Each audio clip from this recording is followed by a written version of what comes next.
7월 1일부터 주민등록상 주소지 기준으로 확인하셔야 할 제도가 있습니다. 신청만 하면 3일 안에 입금되는 경우도 있고 모르면 그냥 지나칠 수밖에 없는 제도인데요. 하지만 해당되시는 분들이 꽤 많기 때문에 꼭 한번은 확인해 보시길 권해드립니다. 서울에 사는 76세 김정희 어르신은 동주민센터에 들렀다가 우연히 안내를 받고 효도수당을 신청하셨습니다. 신청서 한 장 작성하신 게 다였고 그로부터 사흘 뒤 5만 원이 통장에 입금되었습니다. 김 어르신처럼 대상자임에도 불구하고 몰라서 못 받는 분들이 많습니다. 심지어 지금까지 한 번도 신청조차 안 해보신 분들도 많더라고요. 장수수당, 효도수당, 시민 또는 구민안전보험 같은 제도들은 주소지에 따라 자동으로 제공되는 경우도 있지만 대부분은 직접 신청해야 받을 수 있습니다. 문제는 이런 제도가 매년 바뀌기도 하고 신청 기간이 짧거나 어디서 신청하는지 모르면 그대로 지나가 버린다는 점입니다. 그 결과 받을 수 있었던 지원금을 수년째 놓치고 계신 분들도 계십니다. 이번 영상에서는 7월 1일부터 각 지자체에서 시행되거나 신청을 받기 시작하는 제도들 중 특히 주소지 기준 신청이 중요한 항목들을 정리해드립니다. 효도수당처럼 신청 후 며칠 안에 입금되는 제도부터 안전사고 시 보험금이 지급되는 시민안전보험까지 기초적인 정보부터 신청 방법까지 정확히 안내해드리겠습니다. 끝까지 보시면 내가 해당되는 제도가 있는지 어디서 어떻게 신청해야 하는지 모두 확인하실 수 있습니다. 꼭 필요한 정보이니 지금부터 차근히 함께 살펴보겠습니다. 먼저 7월 1일부터 주민등록상 주소지 기준으로 신청 가능한 제도는 크게 3가지 종류로 나눌 수 있습니다. 하나는 정기적으로 지급되는 효도수당, 장수수당, 다른 하나는 한 번만 지급되는 특별지원금 형태, 그리고 마지막은 에너지 바우처 같은 감면성 제도입니다. 이 중에서 특히 어르신들께 바로 입금이 가능한 건 효도수당 또는 장수수당입니다. 이 제도는 지자체 자체 예산으로 운영되는 복지사업입니다. 그래서 정부 전체가 동일하게 운영하는 것이 아니라 주소지 기준으로 각 시군구청의 판단에 따라 다르게 적용됩니다. 그래서 누군가는 매달 3만 원씩 받고 있지만 다른 지역에 사는 분은 그런 제도가 있는지조차 모르고 지나갈 수도 있게 되는 겁니다. 신청 자격은 보통 만 75세 이상이거나 기초생활수급자, 차상위 계층 또는 장기요양 등급을 받은 분들이 해당됩니다. 단, 어떤 지역은 만 80세 이상부터 또 어떤 곳은 소득 수준과 무관하게 나이 기준만 적용하기도 합니다. 그래서 반드시 본인의 주소지 주민센터에 직접 확인하셔야 합니다. 왜 주소지가 중요하냐고 물으시는 분들도 계시는데요. 우리나라의 모든 행정복지 서비스는 주민등록상 거주지를 기준으로 관할 주민센터가 관리하기 때문입니다. 예를 들어 서울 강동구에 사시는 분이 경기도 용인 지역에 가셔서 효도수당을 신청하는 건 불가능합니다. 행정상 모든 지원은 내 주소지 관할 지자체가 제공하는 제도에 한정됩니다.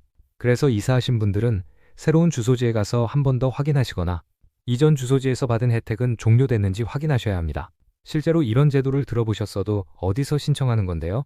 꼭 직접 가서 신청해야 되나요? 라며 좀 궁금해하시다가 많은 경우가 많습니다. 하지만 의외로 신청은 아주 간단합니다. 대부분의 지자체에서 신분증과 통장 사본 정도만 준비하시면 주민센터 복지팀 창구에서 바로 접수하실 수 있습니다. 신청서도 복잡하지 않고 안내해주는 직원분이 계셔서 5분 안에 작성을 마칠 수 있습니다. 무엇보다 중요한 건 신청 후 실제 지급까지 걸리는 시간도 짧다는 점입니다. 대부분의 지역에서는 3일 이내 입금되는 사례가 많습니다.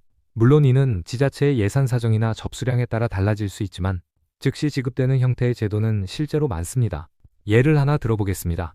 경기도 성남시에 거주하는 김순자 어르신은 작년 7월에 효도수당 제도를 처음 알게 되셔서 주민센터에 신청서를 제출하셨습니다. 접수는 금요일 오후에 했고 그 다음 주 월요일 오전에 바로 입금이 확인되었습니다.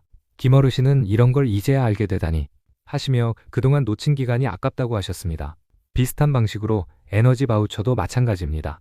이 제도는 기초생활수급자, 차상위 계층, 장애인, 65세 이상 고령자 중 냉난방비 부담이 큰 분들을 위한 지원책입니다. 지급 형태는 현금이 아닌 전기요금 감면이지만 신청만 하면 전기요금 고지서에서 자동으로 차감되기 때문에 실제 생활비 절약 효과는 현금 입금과 동일합니다. 중요한 건 이 모든 제도가 알아야 받을 수 있고 신청해야 지급된다는 점입니다. 정부나 지자체가 먼저 연락을 주지는 않습니다. 내가 직접 혹은 자녀분이 대신 확인해줘야 비로소 혜택이 내 손에 들어옵니다. 지금 말씀드린 제도들은 7월 1일부터 신청 개시되거나 연중 수시로 신청 가능한 경우도 있지만 일부는 예산 소진 시 종료되기 때문에 가능한 한 빠르게 확인하시고 신청하시는 게 좋습니다. 다음으로는 어떤 조건을 갖춘 분들이 이 제도의 대상자인지 구체적으로 하나하나 정리해드리겠습니다. 앞서 말씀드린 효도수당, 장수수당, 에너지 바우처 같은 복지 제도는 모두 일정한 조건을 갖춘 분들에게만 지급됩니다. 따라서 가장 중요한 것은 내가 그 대상자인지 여부를 먼저 확인하는 일입니다. 일반적으로 이런 복지 제도의 자격 기준은 다음과 같은 세 가지 범주로 나뉘어 있습니다. 첫째는 나이, 둘째는 소득, 셋째는 기초생활수급 여부나 장애 등록 등 복지 등급입니다. 우선 나이 기준을 보겠습니다. 대부분의 지자체에서 효도수당이나 장수수당은 만 75세 이상이거나 80세 이상 어르신을 대상으로 합니다. 하지만 어떤 지역은 만 70세 이상부터 가능하고 또 어떤 곳은 만 100세가 넘어야 일시금을 지급하는 방식으로 운영되기도 합니다. 나이 기준은 지역마다 상이하므로 반드시 주소지 주민센터에서 확인하셔야 합니다. 다음은 소득 기준입니다. 일부 제도는 단순히 나이만으로 자격이 되는 것이 아니라 소득이 일정 기준 이하인 분들에게만 제공됩니다. 이 소득 기준을 판단하는 데 가장 많이 활용되는 지표가 바로 건강보험료 납부액입니다. 예를 들어 어떤 지원금 제도는 건강보험료를 매달 9만 원 이하로 내고 계신 1인 가구에 한해 신청할 수 있습니다. 건강보험료는 직장 가입자와 지역 가입자에 따라 기준이 다르고 가구 구성원 수에 따라서도 달라집니다. 따라서 본인이 해당되는지 정확히 판단하기 위해서는 최근 건강보험료 납부 영수증이나 고지서를 확인하시는 것이 좋습니다. 또 하나 중요한 자격 기준은 기초생활수급자, 차상위 계층, 한부모 가정, 장애인 등록 여부입니다. 이 조건들에 해당되시는 분들은 별도의 소득심사 없이도 우선 지원 대상으로 분류되는 경우가 많습니다. 특히 에너지 바우처 같은 제도는 기초생활수급자나 차상위 계층에게 우선 배정되며 다른 일반 어르신보다 훨씬 유리한 조건으로 빠르게 지급받을 수 있습니다. 혹시라도 나는 해당 안 될 거야 하고 그냥 넘기셨다면 꼭 한번은 확인해 보시기 바랍니다. 기초생활수급자는 아니더라도 차상위 계층으로 분류되는 분들이 상당히 많습니다. 이 계층은 전체 가구 중 소득이 중간 이하이지만 기초수급까지는 아닌 분들로 많은 어르신들이 자격이 있음에도 자신이 해당되는지 모르고 계신 경우가 많습니다. 그리고 신청은 꼭 본인이 직접 하지 않으셔도 됩니다. 배우자나 자녀, 며느리, 사위 등 가족이 대신 신청할 수 있는 경우도 많습니다. 특히 건강이 불편하시거나 외출이 어려운 어르신들은 가족이 대신 주민센터에 방문하거나 복지로 홈페이지를 통해 온라인으로 신청하는 방법도 가능합니다. 단, 대리 신청 시에는 위임장, 가족관계증명서, 신청자와 대리인의 신분증이 필요할 수 있으므로 해당 지자체에 한번 전화로 문의해 보시는 것이 좋습니다. 직접 확인하는 방법은 어렵지 않습니다. 가장 간편한 방법은 복지로 홈페이지에 접속해 복지 서비스 모의 계산 또는 나의 혜택 찾기 메뉴를 이용하는 것입니다. 생년월일, 소득, 건강보험료 납부 금액 등을 입력하면 내가 받을 수 있는 복지 혜택을 자동으로 조회해 줍니다. 또는 주소지 주민센터에 전화하셔서 제가 올해 효도수당이나 바우처 대상이 되는지 확인해 보고 싶은데요 하고 말씀하시면 직원이 간단히 조회해 주거나 확인 절차를 안내해 드립니다. 마지막으로 실제 사례 하나를 더 소개해 드리겠습니다. 부산에 사는 74세 김영자 어르신은 기초생활수급자가 아니라서 지원 대상이 아니라고 생각하셨답니다. 하지만 아들이 대신 복지로에서 모의조회를 해본 결과 차상위 계층 조건으로 효도수당 신청 대상이 되는 걸 확인하게 되었습니다. 그렇게 신청서를 내고 일주일 뒤에 첫 지원금이 입금되었고 이후엔 매달 정기적으로 받게 되셨습니다. 이처럼 나는 해당 안 될 거야 하고 지나쳤던 제도들 중에서도 막상 자격이 되는 경우가 적지 않습니다. 정확한 기준은 지자체마다 조금씩 다르지만 지금 시점에서 확인만 해도 올해 받을 수 있는 혜택이 생길 수 있습니다. 이제 이런 제도들을 실제로 어떻게 신청하면 되는지, 절차는 얼마나 간단한지에 대해 자세히 알려드리겠습니다. 이제 가장 중요한 단계는 직접 신청하는 일입니다. 막상 해보시면 생각보다 훨씬 간단하고 준비할 것도 많지 않아서 이렇게 쉬운 걸 왜 이제 알았을까 하시는 분들도 많으실 겁니다. 먼저 신청 장소는 주민등록상 주소지에 해당하는 주민센터입니다. 구청이나 시청이 아닌 내가 거주 중인 동 단위의 주민센터로 가시면 됩니다. 센터에 도착하시면 복지 또는 사회복지 창구로 가셔서 효도수당 신청하러 왔습니다. 혹은 장수수당 관련해서 문의드리러 왔습니다 라고 말씀하시면 됩니다. 대부분의 지자체에서는 신청서가 이미 비치되어 있고 담당 직원이 필요한 내용들을 친절하게 설명해 드릴 겁니다. 신청에 필요한 서류는 보통 아래와 같습니다. 주민등록증, 운전면허증 등의 신분증, 본인 명의 통장사본, 건강보험료 납부 내역서 또는 수급자 증명서. 이 부분은 필요시 현장에서 조회해 주기도 합니다. 만약 가족이 대신 신청하러 간다면 추가로 필요한 서류가 있는데요. 가족관계증명서, 위임장, 대리인 신분증. 위임장은 주민센터에서 양식을 제공하니 미리 준비하지 않으셔도 되지만 사전에 전화로 필요한 서류를 확인하시는 것이 가장 좋습니다. 또 하나 좋은 점은 대부분의 신청 절차가 10분 이내에 마무리된다는 것입니다.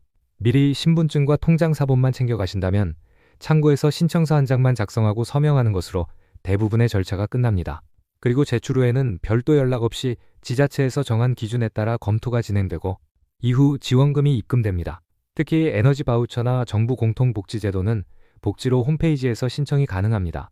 스마트폰을 사용하시는 분이라면 복지로 앱을 통해서도 신청할 수 있고 간단한 공인인증서나 간편인증이 있으면 로그인 후 바로 접수 가능합니다. 단, 지자체별 효도수당, 장수수당처럼 지역 자체 예산으로 운영되는 제도는 온라인 신청이 불가능하고 반드시 주민센터 방문이 필요한 경우도 있습니다. 그리고 꼭 유의하셔야 할 점이 있습니다. 신청은 현재 주민등록상 주소지를 기준으로 해야 한다는 것입니다. 만약 6월에 이사를 하셨는데 주소 이전 처리가 완료되지 않았거나 예전 주소지 기준으로 신청하실 경우 신청 대상이 아니다라는 통보를 받게 될 수도 있습니다. 예를 들어 실제 사례로 인천에 사시던 78세 이복순 어르신은 6월 말에 딸이 있는 경기도로 전입 신고를 하셨습니다. 하지만 전입 처리가 완료되기 전 기존 동네 주민센터에서 효도수당을 신청하셨다가 현재 거주자가 아니라 신청이 불가합니다라는 답변을 받으셨습니다. 결국 다시 새 주소지의 주민센터로 가서 신청 절차를 밟아야 했고 그 과정에서 약 2주 이상 시간이 더 소요되었습니다. 이처럼 주소지 기준의 행정처리 원칙은 매우 엄격하게 적용되므로 이사를 계획 중이시거나 최근에 주소를 옮기신 분들은 반드시 신청일 기준의 주소지를 확인하시고 신청하셔야 합니다. 마지막으로 신청 후 언제쯤 입금되는지도 궁금하실 텐데요. 지자체에 따라 차이는 있지만 빠르면 23일, 늦어도 12주 안에 첫 입금이 이루어지는 경우가 많습니다. 정기지급형 수당의 경우엔 신청 후 다음 달부터 정기적으로 지급되기도 합니다. 지금까지 설명드린 절차만 기억하셔도 주민센터에 가셨을 때 당황하지 않고 차분하게 필요한 복지 혜택을 챙기실 수 있습니다. 지금부터는 신청 과정에서 자주 발생하는 실수들과 그로 인해 놓치는 지원금들에 대해 알려드리겠습니다. 앞서 소개해드린 여러 복지 제도들은 생각보다 대상자가 많고 절차도 비교적 간단한 편입니다. 그럼에도 불구하고 정작 혜택을 받지 못하는 분들이 적지 않은 이유, 바로 이런 실수들 때문입니다. 가장 흔한 실수는 나는 해당이 안 될 거야 하고 미리 포기하는 경우입니다. 기초생활수급자가 아니라서 안 될 것 같다고 생각했거나 아직 신청 가능한 나이가 아닌 줄 알았거나 내가 사는 지역은 그런 제도가 없을 거라 생각했는데 사실은 이미 몇 년 전부터 시행되고 있었던 경우도 있습니다. 이런 분들 중엔 정작 자격이 충분했음에도 몰라서 신청하지 못한 채 몇 년을 지나온 분들도 계십니다. 이걸 진작 알았더라면 1년에 36만 원, 3년이면 100만 원 넘게 받을 수 있었겠네요. 저는 해당 안 되는 줄 알고 계속 그냥 지나쳤는데 라며 후회하시는 어르신도 계시는데요. 이처럼 단순한 정보 부족이 곧 금전적 손실로 이어지는 경우가 정말 많습니다. 두 번째로 많은 실수는 주소지를 잘못 확인하고 신청하는 경우입니다.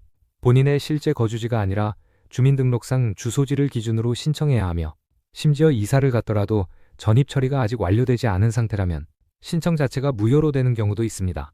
또한 주소지 기준의 제도는 다른 지역 주민은 절대 신청할 수 없도록 제한되어 있는 경우가 대부분입니다.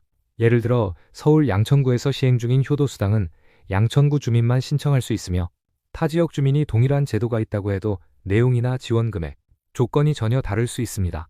세 번째는 신청 기한을 놓치는 경우입니다. 일부 제도는 연중 신청이 가능한 반면 일정 기간에만 접수받고 마감하는 경우도 있습니다. 예를 들어 에너지 바우처는 2024년에는 7월 1일부터 9월 30일까지 접수를 받았고 그 이후에는 신청이 불가능했었습니다. 이처럼 기간이 짧고 한 번 놓치면 다음 해를 기다려야 하는 제도도 많기 때문에 정확한 신청 기간을 놓치지 않는 것이 매우 중요합니다. 또 하나 조심하셔야 할 부분은 자녀나 배우자가 대신 신청했을 때 발생하는 문제입니다. 앞서 설명드렸듯이 일부 제도는 가족이 대신 신청할 수 있도록 허용되어 있지만 반대로 반드시 본인이 신청해야 하는 제도도 있습니다. 특히 서명이나 동의가 필요한 지원금 신청서는 자녀가 대신 쓰거나 임의로 도장을 찍었다가 신청이 무효 처리되는 사례도 있습니다. 이런 경우엔 처음부터 다시 신청해야 하며 기한을 놓쳐 탈락하는 경우도 생깁니다. 온라인 신청에서도 종종 문제가 발생합니다. 정보 입력 오류가 대표적입니다. 예를 들어 복지로 홈페이지나 앱에서 신청할 때 소득, 건강보험료 납부 금액, 가족수 등을 잘못 입력하거나 주소가 정확히 입력되지 않아 시스템이 자동 탈락 처리하는 경우도 있습니다. 특히 스마트폰으로 신청하는 분들은 작은 글씨를 잘못 보시거나 입력 오류가 나도 본인도 모르는 경우가 많습니다. 마지막으로 꼭 말씀드려야 할 점은 지원금은 중복으로 받을 수 없는 경우가 많다는 사실입니다. 예를 들어 어떤 분이 효도수당과 유사한 성격의 장려금을 이미 받고 있는 상태라면 추가로 비슷한 성격의 제도를 신청하더라도 중복 수령이 불가하거나 일부 금액이 조정될 수 있습니다. 또한 동일한 가구에서 배우자와 본인이 모두 신청 가능한 경우에도 지자체에 따라 한 명에게만 지급하는 조건이 있는 경우도 있습니다. 이처럼 복지제도는 알기만 하면 혜택이 큰 반면 작은 실수로 놓치게 되면 그 기회를 다시 얻기 어려울 수 있습니다. 그러니 반드시 다음 사항을 기억해 주세요. 내가 해당되는지 모르면 주민센터에 전화 한 통이라도 먼저 해보기. 신청 기한이 정해진 제도는 달력에 표시해서 놓치지 않기. 신청은 반드시 주민등록상 주소지 기준으로 온라인 신청 시 입력 내용을 꼼꼼히 확인하기. 대리 신청 가능한지 여부는 사전에 확인하기. 기존에 받고 있는 복지금과 중복 여부 체크하기. 지금 메모가 가능하시면 메모해 두시거나 스크린샷을 찍어 두셔도 기억하시는데 도움이 되실 겁니다. 마지막으로 이런 제도들이 한 가지만 있는 게 아니라 같이 받을 수 있는 혜택들도 있다는 점을 정리해서 알려드리겠습니다. 앞에서 설명드린 효도수당이나 에너지 바우처 외에도 지자체나 정부가 제공하는 복지제도는 생각보다 많습니다. 특히 65세 이상 고령자, 기초생활수급자, 차상위 계층처럼 일정한 조건을 갖춘 분들은 한 번의 확인만으로 여러 지원금을 함께 신청할 수 있는 경우도 많습니다. 예를 들어 서울에 사는 77세 박금자 어르신은 올해 초 에너지 바우처를 신청하려고 동주민센터에 들르셨습니다. 그때 담당 직원이 건강보험료 납부 내역과 연령을 확인한 뒤 현재 조건이면 냉방비 한시 지원도 함께 신청 가능합니다 라고 알려주었습니다. 그래서 에너지 바우처와 함께 추가 서류를 작성했고 두 가지 제도를 한 번에 신청할 수 있었습니다. 하지만 이 모든 제도를 주민센터에서 한 번에 자동으로 조회해주지는 않습니다. 직원이 본인의 정보를 보고 안내해주는 경우도 있지만 확실한 방법은 직접 요청하는 것입니다. 주민센터를 방문하실 때 제가 받을 수 있는 복지지원금이 뭐가 있을까요? 라고 직원에게 말씀하시면 현재 나이, 건강보험료 납부액, 수급 여부 등을 기준으로 해당되는 제도들을 알려주는 곳도 있습니다.